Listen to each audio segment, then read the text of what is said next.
I've had a couple of requests to reshoot the jet aircraft design, or the jet fighter design, so here we go. What we're going to need for a jet fighter is we're going to need a single sheet of A4 paper. You can use American typing paper, but there's one fold you're going to have to make slightly differently. We're going to fold this A4 paper lengthwise, so this edge here is going to meet that edge there.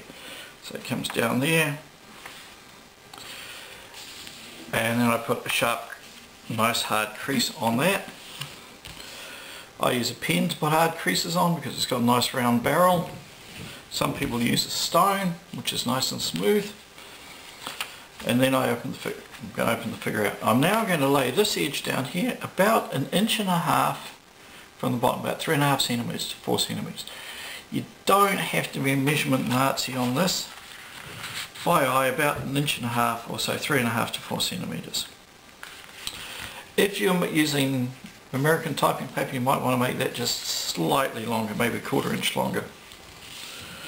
Okay, we're going to fold that down.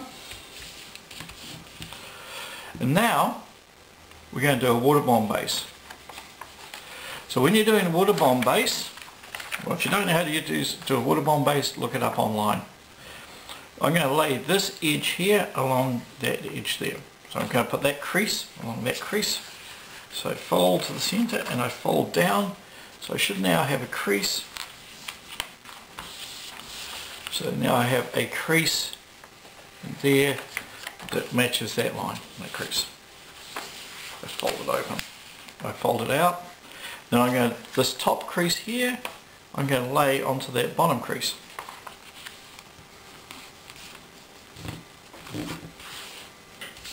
And now I should have a flap on that side. I'm going to fold along that crease line again.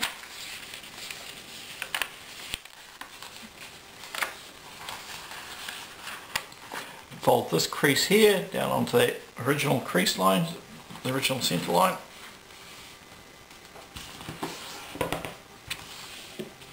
And then fold the flap back across. The most important thing with building these is symmetry. So if I lift up this flap and I lift up that flap, I put them together, hopefully they should both come up here at the same point, meet at the same point, come across and drop down parallel. I'm now going to put some tail on it because the tail's one of the hardest things, but it's best if we can get this out of the way early. So what I'm going to do is we're going to fold this edge here along that central crease. So it comes down along the central crease. We'll do the same with the wing. This edge comes here onto that center crease down there. This should end up beside each other, and then I should be able to fold that flat like so. I'll do the same on the other side. So I open up the flap, fold this flap to the center line, to that center crease. I fold this edge here to that center crease in here.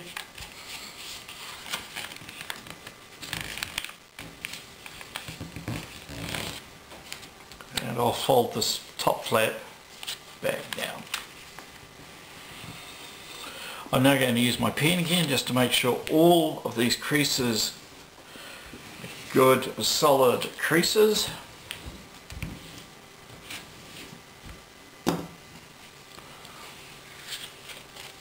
So now we should have two flaps on the top, and so these top flaps are going to be the wings. These flaps down here are going to be the tail surfaces. So let's do that tail surface. Now you can see, hopefully, you can see where this flap comes into. And that comes over there. I'm going to come and make a line from where that meets down to that corner there. So I'm going to make a line here.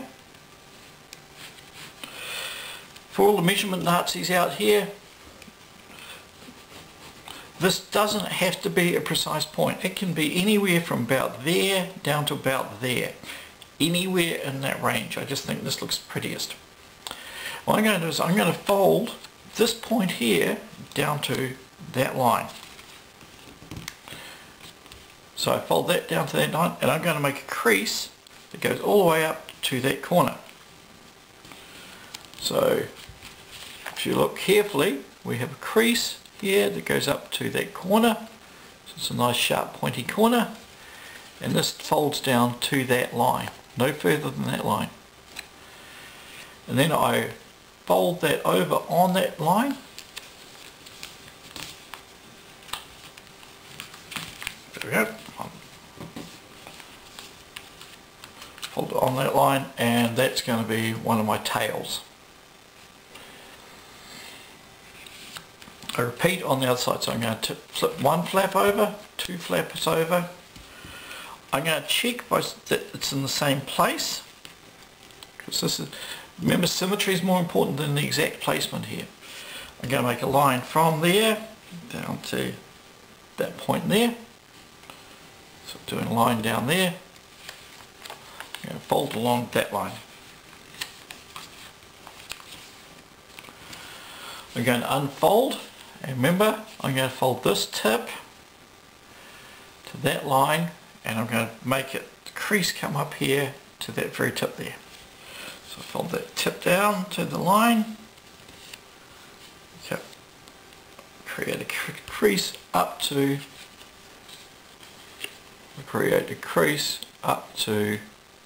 that point.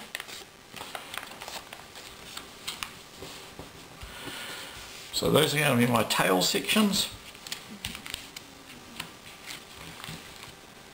Let's make the wings. So folding flat back, I usually start with this one first. So open it out. I'm going to make a crease from about an inch down, inch and a quarter down. Again, measurement doesn't have to be 100% precise. An inch to inch and a half, even 2 inches is fine. So again, somewhere within that range is perfectly acceptable. So I'm going to go to an inch, a quarter. I'm going to make a line from there, crease down to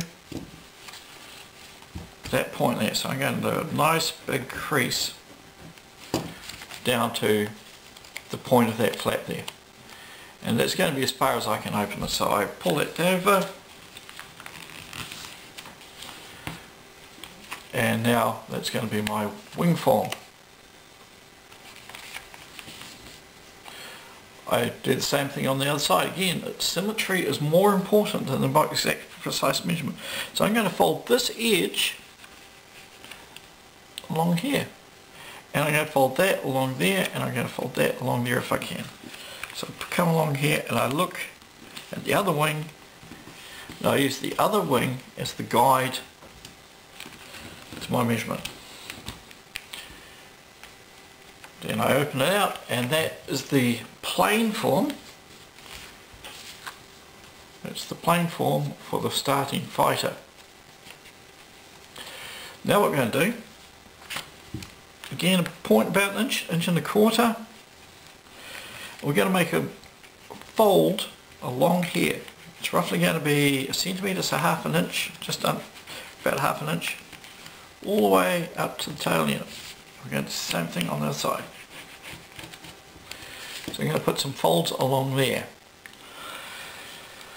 So this is probably mechanically the hardest thing we're going to do. So I'm going to tip it over, and I'm going to fold back along that line. So it's going to be an inside fold.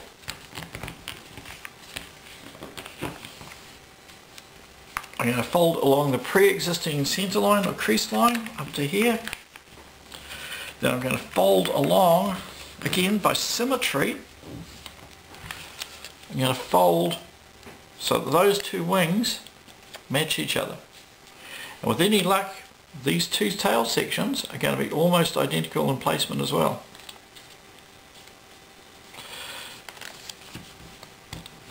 Put some strong creases in to hold everything. Now what we're going to do is we're going to reverse fold the tail up. We're going to pull the tail up.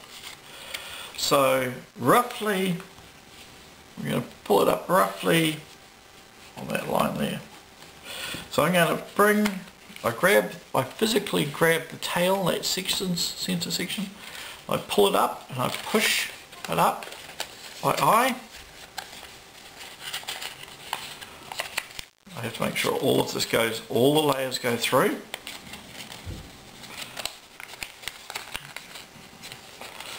This is the trickiest fold because it's going to fold along there to that point. Come up and we end up with a tail, and it's damn hard to explain how to do that. So I always think it looks a bit like a plesiosaur at this point. Again, put the strong creases in.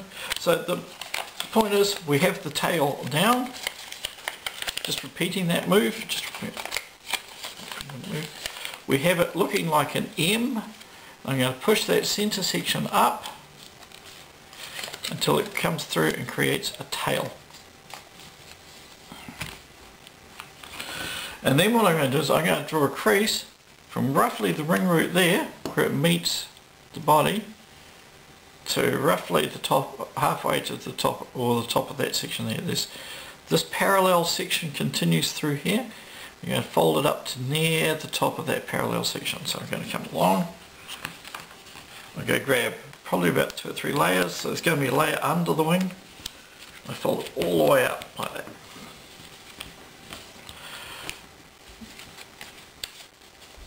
So the creases in here comes up. Going to do the same thing on the other side. Trying to make sure we're as symmetrical as possible.